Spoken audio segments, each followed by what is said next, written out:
നമസ്കാരം. അപ്പോൾ നമ്മൾ ഇന്നത്തെ ചോദ്യം എന്ന് പറയുന്നത് ആദ്യത്തെ 5 ഒറ്റ സംഖ്യകളുടെ തുക എത്ര എന്നുള്ളൊരു ചോദ്യമാണ്. അപ്പോൾ കഴിഞ്ഞ ക്ലാസ്സിൽ നമ്മൾ കഴിഞ്ഞ വീഡിയോയിൽ പരിചയപ്പെട്ടത് ആദ്യത്തെ 10 എണ്ണൽ സംഖ്യകളുടെ തുക എത്ര അഥവാ അല്ലെങ്കിൽ 20 എണ്ണൽ സംഖ്യകളുടെ തുക എത്ര എന്നുള്ളതാണ് നമ്മൾ പരിചയപ്പെട്ടിട്ടുണ്ടായത്. പക്ഷെ ഇന്ന് നമ്മൾ പറയുന്നത് ആദ്യത്തെ 5 ഒറ്റ സംഖ്യകളുടെ തുക എത്ര എന്നുള്ള ചോദ്യമാണ്. അതായത് ഈ ചോദ്യം വേറെ രീതിയിൽ എങ്ങനെ വരാം? ആദ്യത്തെ 5 ഒറ്റ സംഖ്യകൾ ഏതൊക്കെയാണ്? 1 + 3 + 5 + 7 + 9 ഇങ്ങനെയുള്ള ചോദ്യമാണ് ചോദിക്കുന്നത്. ഇതിപ്പോൾ 5 നമ്മൾ ചെറിയൊരു നമ്പറാണ് കൊടുത്തത് നമുക്ക് മനസ്സിലാവാൻ വേണ്ടിയിട്ട്. അപ്പോൾ ഇതിനൊരു ജനറൽ ഇക്വേഷൻ ആണുള്ളത്. എന്താ വെച്ചാൽ ആദ്യത്തെ n ഒറ്റ സംഖ്യകളുടെ തുക എത്ര?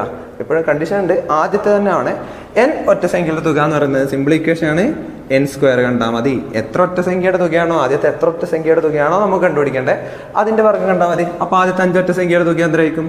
n പകരം 5 കൊടുക്കുക, 5² 25, സിമ്പിൾ. അതേപോലെ ഇനി ആദ്യത്തെ 5 പകരം 10 ഒറ്റ സംഖ്യകളുടെ തുക കണ്ടുപിടിക്കണമെങ്കിൽ എന്ത് ചെയ്യണം? അപ്പം n പകരം എന്ത് കൊടുക്കുക? 10 കൊടുക്കുക. 10² എത്രയായിരിക്കും? 100 ആയിരിക്കും. അപ്പോൾ ആദ്യത്തെ 10 ഒറ്റ സംഖ്യയുടെ തുക എത്രയായിരിക്കും? 100 ആയിരിക്കും. സിമ്പിൾ ഫോം, n² കണ്ടാൽ മതി.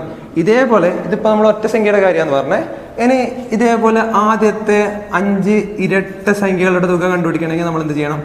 ഇരട്ട സംഖ്യകൾ എന്ന് പറയുമ്പോൾ അതായത് ആദ്യത്തെ 5 ഇരട്ട സംഖ്യകൾ ഇടുന്ന മുതൽ 2 + 4 + 6 + 8 + 10 അല്ലേ? ഇതേപോലെ വലിയ വലിയ ചോദ്യങ്ങൾ വരും.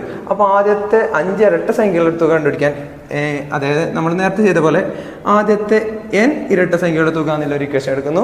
ജനറൽ ഇക്വേഷൻ ആണ്, സിമ്പിളാണ്. അതായത് ആദ്യത്തെ തന്നെ ആയിരിക്കണം, അതാണ് നമ്മുടെ കണ്ടീഷൻ.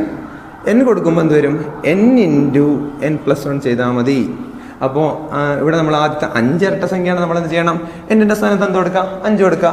അപ്പോൾ 5 × 5 + 1 ചെയ്താൽ മതി അല്ലേ? നമ്മൾ നേരത്തെ എണ്ണൽ സംഖ്യയുടെ തുക കാണുമ്പോൾ ഇതിന്റെ പകുതിയാണ് എടുത്തത്. n × n + 1/2 ആണ് എടുത്തത്. ഇവിടെ നമ്മൾ ആ /2 ഒഴിവാക്കിയിട്ട് ബാക്കി വരും അല്ലേ? 5 × 5 + 1 ബോർഡ് മാസ് റൂൾ പ്രകാരം നമ്മൾ എന്ത് ചെയ്യണം? ആദ്യം ബ്രാക്കറ്റിന്റെ ഉള്ളിലേ ചെയ്യണം അല്ലേ? അപ്പോൾ 5 × 5 + 1 6 എത്രയായിരിക്കും? 5 × 6 30 എത്രയേ ഉള്ളൂ. അപ്പോൾ അതേപോലെ ആദ്യത്തെ 10 ഇരട്ട സംഖ്യയുടെ തുക കണ്ടുപിടിക്കണമെങ്കിൽ എന്ത് ചെയ്യണം? n × n + ആണ് നമ്മുടെ ജനറൽ ഇക്വേഷൻ. അപ്പോൾ n സ്ഥാനത്ത് എന്ത് കൊടുക്കുക? 10 കൊടുക്കുക. 10 + 1 n + 1 10 + 1 10 × 10 + 1 എത്ര? 11. 10 × 11 110. സിമ്പിൾ, ഇത്രയേ ഉള്ളൂ. അപ്പോൾ നമ്മൾ ഇന്ന് പഠിച്ച 2 ഇക്വേഷൻ ആണ്. ആദ്യത്തെ n ഒറ്റ സംഖ്യയുടെ തുകയാണെങ്കിൽ നമ്മൾ എന്ത് കണ്ടുപിടിക്കും? n². ആദ്യത്തെ n ഇരട്ട സംഖ്യയാണെങ്കിൽ നമ്മൾ എന്ത് കണ്ടുപിടിക്കും? n × n + 1 കണ്ടുപിടിക്കും. ഓക്കെ. ഇനി നമ്മൾ കഴിഞ്ഞ വീഡിയോയിൽ പറഞ്ഞ പോലെ എണ്ണൽ സംഖ്യയുടെ ആണെങ്കിൽ എന്തായിരിക്കും? n × n + 1/2.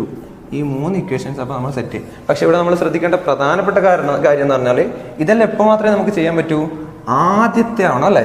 ആദ്യത്തെ ഒറ്റ സംഖ്യ അല്ലെങ്കിൽ ആദ്യത്തെ ഇരട്ട സംഖ്യ അല്ലെങ്കിൽ ആദ്യത്തെ എണ്ണൽ സംഖ്യ, ഈ കേസിൽ മാത്രമേ നമുക്ക് എന്താ ചെയ്യാൻ പറ്റൂ? ഈ ഇക്വേഷൻ ചെയ്യാൻ പറ്റും. ഓക്കെ.